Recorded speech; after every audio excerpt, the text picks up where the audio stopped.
SK astro ஆன்மீகம்.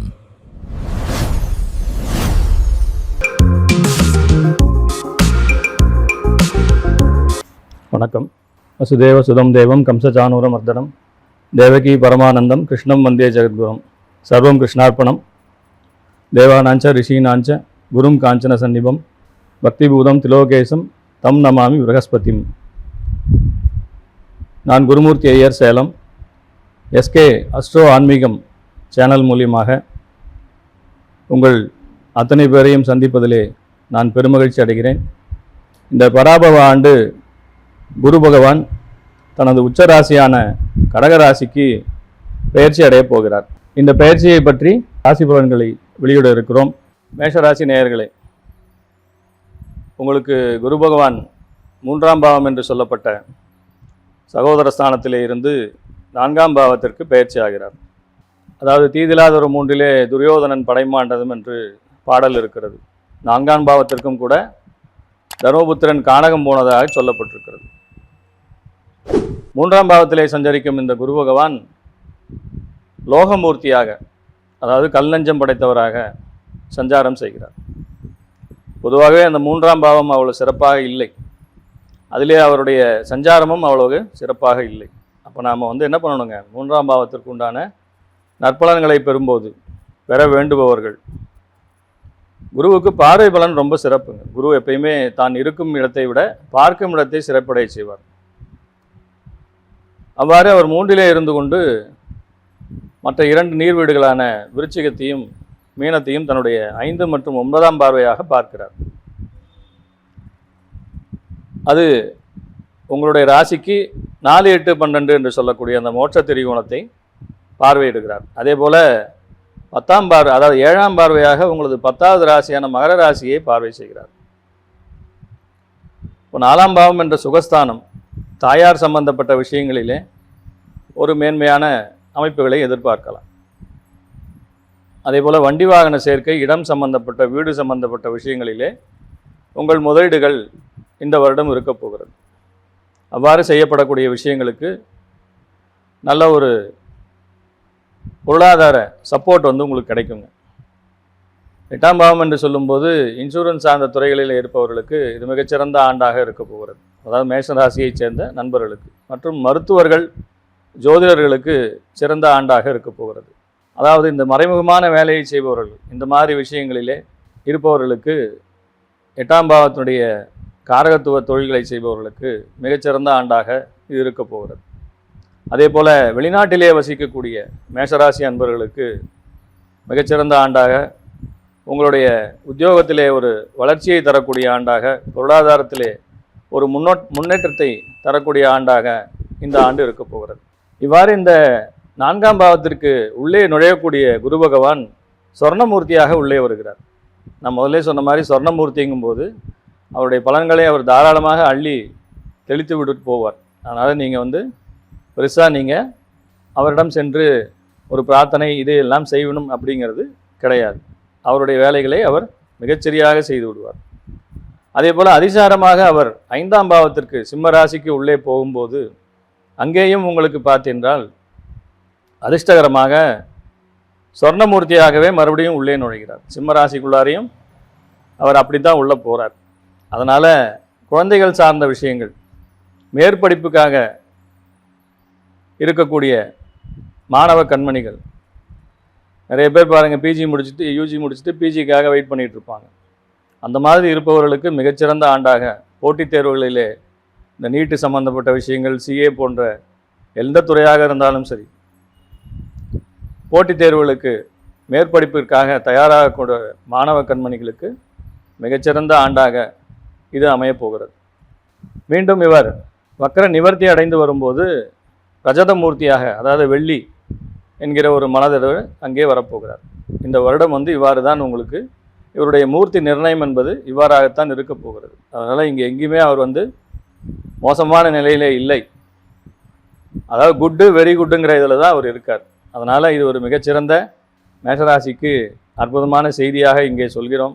4ஆம் பாவத்தில் இருக்கும்போது சுமாரான பலன்களையும், 5ஆம் பாவத்திற்கு செல்லும்போது சற்று நல்ல பலன்களையும் தாராளமாக நீங்கள் எதிர்பார்க்கலாம். திருமணத்திற்காக காத்து கொண்டிருப்பவர்களுக்கு திருமணம் நடக்கக்கூடிய காலகட்டங்கள், முன்னோர்கள் சம்பந்தப்பட்ட சொத்து சம்பந்தப்பட்ட விஷயங்களுக்கு உங்களுக்கு சாதகமாக தீர்ப்புகள் வரக்கூடிய அம்சம் உண்டு. அதை பூர்வீக சொத்தை எதிர்பார்த்து இருப்பவர்களுக்கு கண்டிப்பாக இங்கே அபிவிருத்தியான காலம் என்று காட்டுகிறது. அதே போல தம்பதிகள் தங்களுடைய கருத்து வேற்றுமை காரணமாக பிரிந்து இருக்கக்கூடிய தம்பதிகள் ஒன்று சேரக்கூடிய காலமாக இந்த மேஷராசி அன்பர்களுக்கு இருக்க போகிறது. சனியினுடைய சஞ்சாரம் அவ்வளோ சிறப்பாக இல்லைங்க. அவர் 12வது ராசியில் 7.5 சனியாக, அதுவும் லோகமூர்த்தியாக உங்களை பிடித்திருக்கிறார். மேலும் ராகுகேது ராகுனுடைய சஞ்சாரம் மிக நன்றாக இருக்கிறது. லாபஸ்தானத்திலே ராகு சஞ்சாரம் செய்து கொண்டிருக்கிறார். கேது 5ஆம் பாவத்திலே இருக்கிறார். அதனால் இதையெல்லாம் பார்க்கும்போது ஓரளவுக்கு இந்த குரு பயிற்சி உங்களுக்கு நற்பலன்களை தருவதற்கு காத்து கொண்டிருக்கிறது. அவர் நல்ல சொர்ணமூர்த்தியாகவும் ரஜத மூர்த்தியாகவும் உங்களுக்கு இந்த வருடம் பூராவுமே இருக்க போகிறார். அதனால் ஏதாவது பிரச்சனைகள் கஷ்டங்கள் இருந்தால் அது கண்டிப்பாக குருவால் கிடையாதுங்க. மற்ற கிரகங்களுடைய சனி மற்றும் ராகுகேதுவினால் உங்களுக்கு அந்த கஷ்டங்கள் வருவதற்கான வாய்ப்புகள் உண்டு.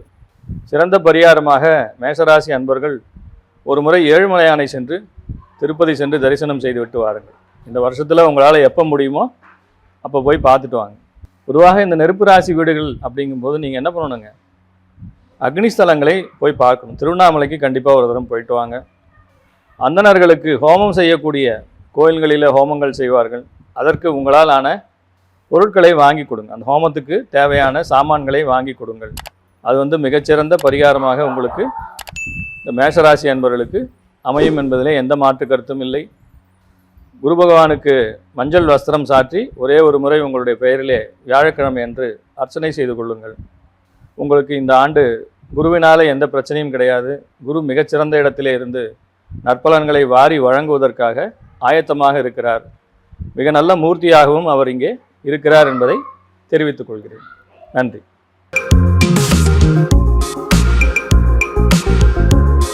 ரிஷபராசி நேயர்களே, உங்களுக்கு குரு பகவான் இத்தனை காலம் 2வது ராசியான மிதுன ராசியிலே சஞ்சாரம் செய்து கொண்டிருந்தார்.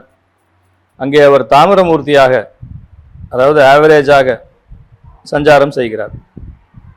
இதில் இருந்து 3ஆம் பாவத்திற்கு அவர் மாறப்போகிறார். 3ஆம் பாவம் என்பது மறைவுஸ்தானம்தான்.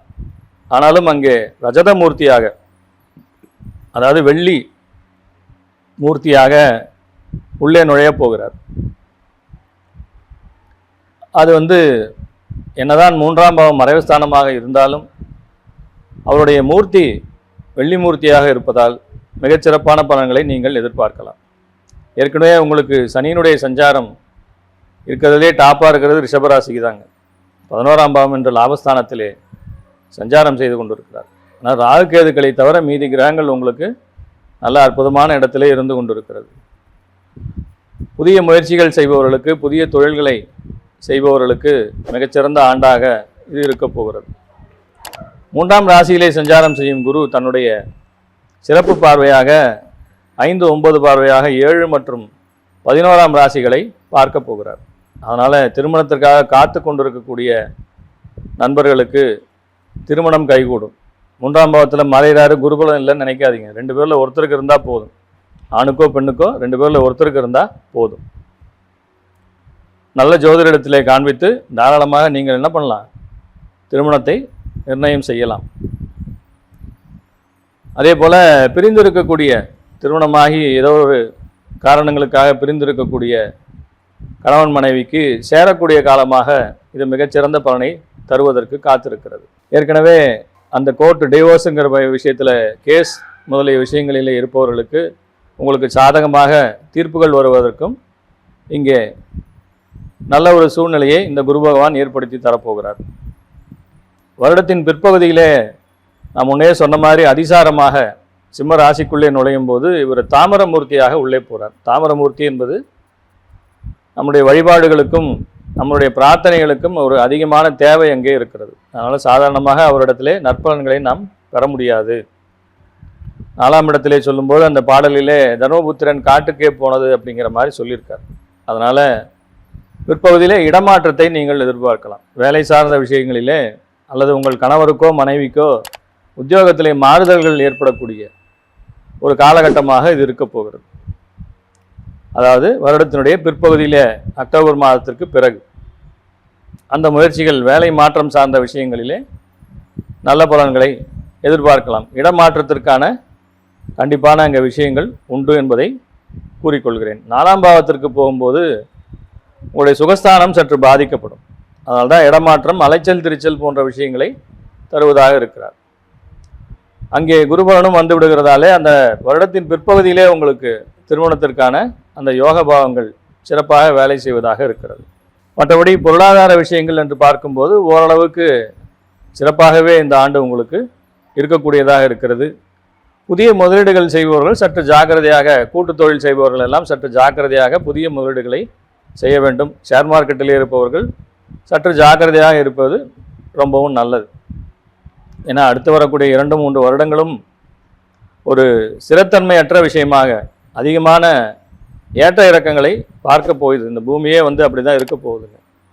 அதனால் இனி வரக்கூடிய 2-3 வருடங்களுக்கு யாராக இருந்தாலும் சரி, பொதுவாக இந்த ரிஷபராசி அன்பர்கள் இந்த மாதிரி விஷயங்களிலே, புதிய முதலீடுகள் சார்ந்த விஷயங்களிலே மிகவும் ஜாக்கிரதையாக இருக்க வேண்டும் என்பதனை இதன் மூலமாக நீங்கள் தெரிந்து கொள்ள வேண்டும். அதேபோல் ஆரோக்கியம் சார்ந்த விஷயங்களிலும் சற்று ஜாக்கிரதையாக இருப்பது நல்லது. இங்கே நீங்கள் பார்க்கும்போது, அதாவது ஏற்கனவே பொதுவாகவே எல்லாரும் சொர்ணம் அணிகிறாங்க, தங்கம் அணிஞ்சிட்டு தான் இருக்காங்க. தங்கம் அணியாதவங்க முடிய வரைக்கும் தங்கத்தை அணிவதற்கும் புஷ்பராக கற்களை உங்களுடைய மோதிரத்திலோ உங்களுடைய செயினிலோ புஷ்பராகம் கல்லை பதித்து அணிவதற்கு முயற்சி செய்து பாருங்கள். மஞ்சள் நிற வஸ்திரத்தை தானமாக கொடுப்பது மிகச்சிறந்த பரிகாரம். அதாவது ஏழை பெண்களுடைய திருமணத்திற்கு உதவி செய்யலாம். அவர்களுக்கு அந்த கூரைப்புடவெல்லாம் எடுத்து கொடுக்கறது, முடிஞ்சால் தாலி எடுத்து கொடுக்கறது. வசதியானவங்க என்ன பண்ணுங்க, ஏழை பெண்களுக்கு திருமணத்திற்கு தாலி எடுத்து கொடுங்கள். மிகச்சிறந்த அற்புதமான பலன்களை செய்யக்கூடியது. அந்த சொர்ண தானம் என்பதற்கு எவ்வளவோ சாஸ்திரத்திலே நிறைய அற்புதமான விஷயங்கள் எல்லாம் சொல்லப்பட்டிருக்கிறது. நல்ல வசதியானவங்க என்ன பண்ணுங்க, திருமண தடை இருக்கா, ஏழை பெண்ணுடைய திருமணத்திற்கு ஒரு தாலி எடுத்து கொடுங்க. அடுத்த 3 மாதத்தில் உங்களுக்கு நிச்சயமாக உங்கள் குழந்தைக்கு என்ன ஆகுங்க, திருமணம் கண்டிப்பாக செட் ஆகும். அது மாற்று கருத்தே கிடையாது. சொர்ணதானம் செய்ய முடிஞ்சவர்கள் தாராளமாக சொர்ணதானம் செய்யுங்கள். இந்த 4ஆம் பாவத்திற்கு வரும்போது உங்களுடைய ஆரோக்கியம் சார்ந்த, சுகம் சார்ந்த விஷயங்களிலே சற்று பாதிப்புகள் ஏற்படும். அப்போது நீங்கள் என்ன பண்ணலான்னா, சதய நட்சத்திர தினத்தன்று யமதர்மனுக்கு சென்று ஒரு அருகிலே இருக்கக்கூடிய அந்தந்த ஏரியாவில் ஒரு கோயில் இருக்குங்க, திருப்பஞ்சீலி இந்த மாதிரி வாஞ்சியம் எங்கே போனாலும் சரிங்க, அல்லது கர்க்கடகேஸ்வரர் கோயில், இந்த கோயில் இருக்கு இல்லையா, அமிர்தகடேஸ்வரர் கோயில் இருக்கு இல்லையா, அங்கே இந்த மாதிரி ஏதாவது ஒரு கோயிலுக்கு சென்று, சென்னை பக்கம் இருக்கிறவங்க திருவாலங்காடு சென்று அங்கே மாந்தீஸ்வரர் இவ்வாறாக ஒரு அர்ச்சனையை செய்து வரும்போது உங்களுக்கு அந்த உடல்நிலை சார்ந்த பிரச்சனைகளிலிருந்து உங்களுக்கு மிகச்சிறந்த தீர்வாக அமையும். ஸோ பொதுவாக பார்க்கும்போது பொருளாதாரம் நன்றாக இருக்கும், ஆரோக்கியத்திலே உங்களுக்கு ஒரு அக்கறை தேவை என்பதை இதன் மூலமாக தெரிந்து கொள்ளுங்கள். இந்த பரிகாரத்தை செய்து ரிஷபராசி அன்பர்கள் குரு பகவான் மற்றும் மற்ற கிரகங்களிலே ஏற்படக்கூடிய பிரச்சனைகளிலிருந்து நீங்கள் விடுபடலாம். நன்றி.